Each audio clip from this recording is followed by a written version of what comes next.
Champion ট্রফিতে তামিম ইকবালের খেলা প্রসঙ্গে যা জানালেন প্রধান নির্বাচক গাজী আশরাফ হোসেন লিপু। দীর্ঘ 15 মাস ধরে জাতীয় দলের বাইরে আসেন সাবেক ওয়ানডে অধিনায়ক তামিম ইকবাল। পুরোনায় দলে ফেরা নিয়ে নানা নাটকীয়তার পর আর ফেরা হয়নি তার। তবে নতুন বোর্ডের অধীনে তার দলে ফেরা নিয়ে বেশ কয়েকদিন ধরে গুঞ্জন চলছে। জাতীয় দলের প্রধান নির্বাচকও মনে করছেন এই বোর্ডের অধীনে টাইগার শিবিরে ফিরতে পারেন তামিম ইকবাল। তামিম জাতীয় দলের পাশাপাশি অনেক দিন ধরে ক্রিকেটের বাইরেও ছিলেন। চলতি বছর ঢাকা প্রিমিয়ার লিগ ডিপিএল এর পর ঘরোয়া বা ফ্র্যাঞ্চাইজি কিংবা কোনো প্রতিযোগিতামূলক ক্রিকেট খেলেননি তামিম ইকবাল। তবে চলমান ন্যাশনাল লিগ ক্রিকেট এনসিএল টি-20 দিয়ে দীর্ঘ 7 মাস পর মাঠে ফিরেছেন টাইগার এই ওপেনার। তামিম 22 দলে ফেরা এবার আশা জেগেছে জাতীয় দলের খেলা নিয়ে।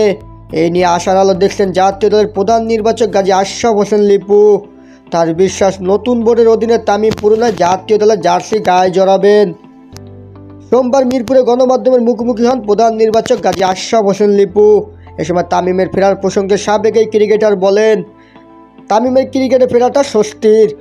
আমার বিশ্বাস খুব দ্রুত আমরা জানতে পারবো তিনি চ্যাম্পিয়ন ট্রফির জন্য অ্যাভেলেবেল থাকবেন কিনা।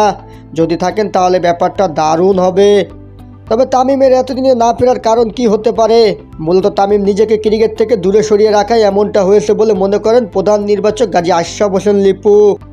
প্রধান নির্বাচক আরও বলেন, এর আগে একটা ভিন্ন ভোট ছিল, সেখানে মত পার্থক্য ছিল, এছাড়া আরও অনেক ইস্যুও ছিল। তবে লিপুর বিশ্বাস নতুন বোর্ডের অধীনে দলে ফিরবেন তামিম।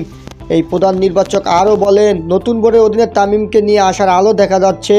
তিনি মাঠে ফিরে বড় টুর্নামেন্ট খেলার আশা নিয়ে নিজেকে প্রস্তুত করছেন। আমরা তামিমের সঙ্গে আলোচনায় বসবো, বোর্ড ও নির্বাচক সবাই মিলে বসে আলাপ করে তামিমের বিষয়ে একটা সিদ্ধান্তে পৌঁছাবো।